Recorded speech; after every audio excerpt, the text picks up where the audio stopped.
High বন্ধুরা, আজকে আবার তোমাদের জন্য একটা সুন্দর ইউনিক রেসিপি নিয়ে চলে এসেছি। এটা কি রান্না করছি তোমাদের দেখতে হবে। আমি পটল দিয়ে আর চিংড়ি মাছ দিয়ে তেল পটল করব।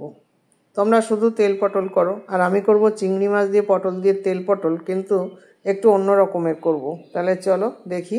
কড়াই বসিয়ে দিয়েছি, কড়াইতে তেল দিয়ে দিয়েছি। এদিকে দেখো আমি পটলগুলো ভালো করে কেটে ধুয়ে নিয়েছি। এবার আর এদিকে চিংড়ি মাছে একটু নুন হলুদ লাগিয়ে রেখে দিয়েছি। ভালো করে পরিষ্কার করে সব ধুয়ে নিয়েছি।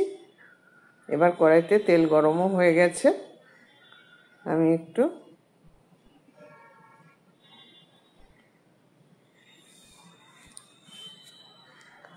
মশলাগুলো সব ঠিক করে নিলাম। এবার পটলটা দিয়ে দেবো। তেলটা একটু বেশি গরম হয়ে গেল, ঠিক আছে, অসুবিধা নেই। একটা কাজ করতে গিয়ে আর একটা কাজ করতে লাগে তো। লবণ দিলাম আর একটু হলুদ দিয়ে দিলাম। এখন এই সময় বেশি হলুদ দেব না, পটলগুলো ভাজা পর্যন্ত আমার অপেক্ষা করতে হবে। আমি ভালো করে পটলগুলো ভেজে নেব এই তেলের মধ্যে।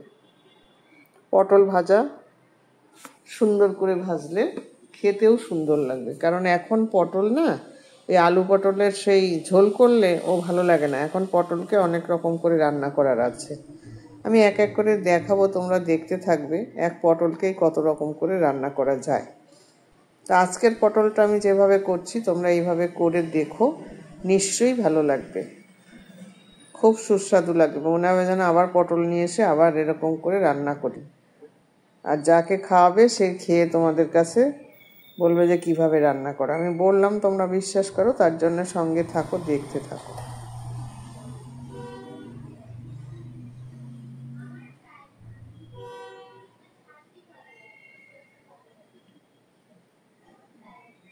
আমার লোহার কড়াইতে রান্না করতে বেশি ভালো লাগে, কারণ কি বলতো, এর মতো ভালো জিনিস আর নেই। কড়াইটাকে একটু মাজতেই যা কষ্ট, কিন্তু এরকম নিশ্চিন্তে রান্না করা খুব ভালো।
পটলগুলো প্রায় অর্ধেক ভাজা হয়ে এসছে,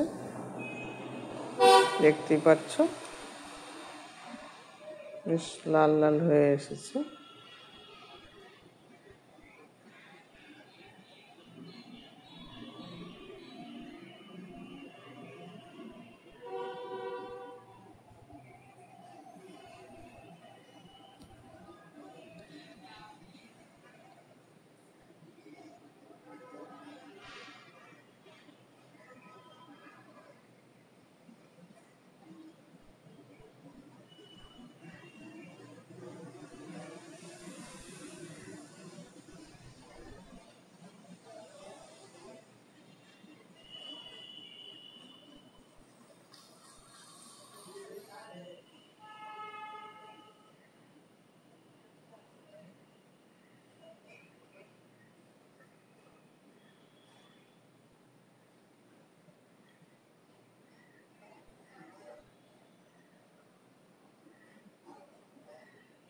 আর হয়ে এসছে।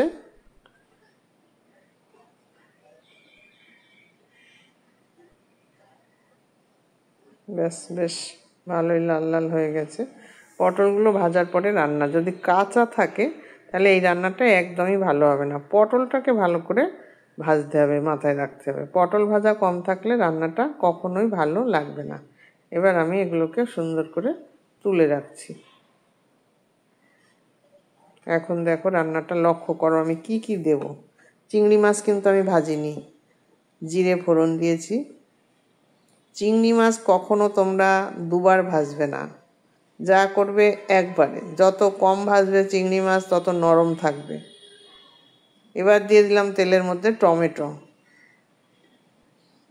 জিরে ফোড়ন দিয়ে টমেটো দিয়ে দিলাম। টমেটোগুলো আমি কুচি কুচি করে কেটে নিয়েছি ভালো করে। এবার এর মধ্যে দিয়ে দিচ্ছি আদা বাটা,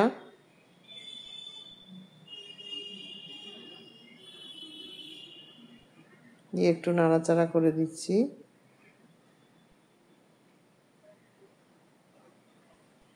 দিয়ে দিলাম একটু চিনি, কারণ না দিলে এই পটল তো টেস্ট হবে না। পটলের তরকারিতে একটু মিষ্টি দিতেই হবে। আমি কিন্তু কোনো পেঁয়াজ রসুন ব্যবহার করব না, অথচ এত স্বাদ হবে মানে ধারণা করতে পারবে না। এবার দিলাম একটু লঙ্কা বাটা,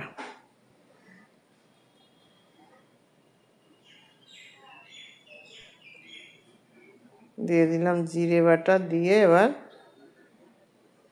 মাছটা দিয়ে একটু নুন দিয়ে দিলাম, এই হলুদ দিয়ে দিলাম, দিয়ে এখন মশলাটা আমি কষাবো।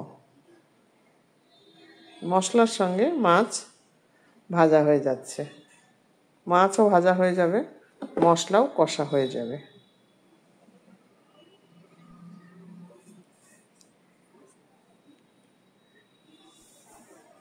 দিয়ে দেবো একটু কাশ্মীরি লঙ্কার গুঁড়ো,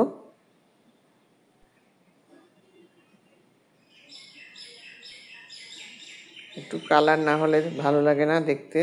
বাটনা দিয়েছি কাঁচা লঙ্কা, কালার হওয়ার জন্য একটু কাশ্মীরি লঙ্কা দিয়ে দিলাম। মশলাটাও আমার প্রায় কষা হয়ে এসেছে।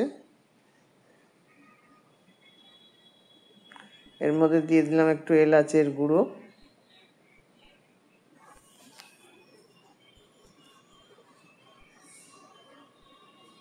এইটা দিলে কষানোর সময় রান্নার সেন্ট খুব সুন্দর আসে।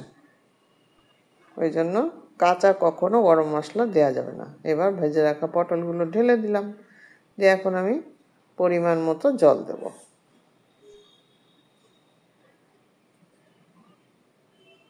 জলটা খুব বেশি দেব না, কারণ এখানে আমার সিদ্ধ হওয়ার কিছু নেই, পটল তো ভাজা হয়েই গেছে। যেটুকু মানে ঝোল রাখবো, ঝোলটা ফুটে মশলাগুলো ফুটে কাঁচা গন্ধ চলে যাবে, সেই রকমভাবে জল। এবার একটু লবণ দিয়ে দিলাম পরিমাণ মতো। এখন এটা ফুটবে, আমি ঢাকনা দেব না, এখানে ঢাকনা দেওয়াই লাগবে না, কারণ পটল সিদ্ধ ভাজার সঙ্গে সঙ্গে হয়ে গেছে। ঢাকা দিতে হয় সিদ্ধ হওয়ার জন্য, তো আমার তো সিদ্ধ হওয়ার কিছু নেই, ওই জন্য আমি ঢাকাও দিলাম না। দেখো বন্ধুরা রঙটা কত সুন্দর হয়েছে, দেখেছ? অনেকে বলে লোহার কড়াইতে রান্না করলে রং ভালো হয় না। আরে লোহার কড়াইটা সুন্দর করে মাজতে হয়, সুন্দর করে পরিষ্কার করে মাজলে রং ভালো হয় না তো কে বলেছে? দেখো তার প্রমাণ আমার কড়াইটা দেখে বলো। এইবার দিলাম আমি আমুল দুধ, গুঁড়ো দুধ দিলাম এখন এর মধ্যে, বুঝেছ? এইটা হলো রান্নার কৌশল, এইটা দেওয়াতে রান্নার টেস্ট দ্বিগুণ বেড়ে যাবে। এখন কিন্তু দেখো ঝোলটা ফুটছে অন্য কায়দায়, আগে একরকম ফুটছিল, যেই গুঁড়ো দুধটা দিয়ে দিয়েছি সঙ্গে সঙ্গে কিন্তু ঝোলটা অন্যরকম চেঞ্জ হয়ে গেল, তোমরা দেখতেই পেরেছ। এতে স্বাদ বাড়িয়ে দেবে, তোমরা এভাবে রান্না করবে। দিয়ে দিলাম গরম মশলা, এই ঘি, গরম মশলা তো আগেই দিয়েছি। দেখো কত সুন্দর লাগছে এখনই ঝোলটা, আর খেতেও সেই টেস্ট হবে।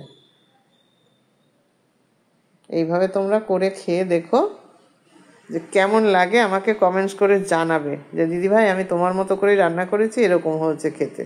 যদি ভালো না হয় আমাকে বলবে, একবার এরকম রান্না খেলে বারে বারে খেতে ইচ্ছা করবে। যদি তোমাদের এই রান্নাটা করে খেয়ে ভালো লাগে তাহলে তোমরা কিন্তু আমাকে অবশ্যই লাইক শেয়ার কমেন্টস করে জানাবে।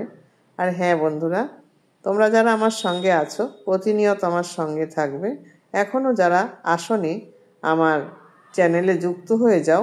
আর আমার রান্নাগুলো নিত্য নতুন রান্না দেখে তোমাদের ভালো লাগলে তোমরা কি করবে বলো তো?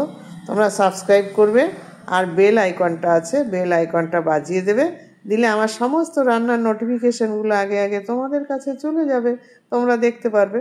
তাহলে দেখো এখন আমি ঢেলে দিচ্ছি, ঢেলে দেওয়ার পরে কেমন লাগে তোমরা দেখো। রান্নাটা আমার কমপ্লিট হয়ে গেছে, এখন ঢেলে দিচ্ছি।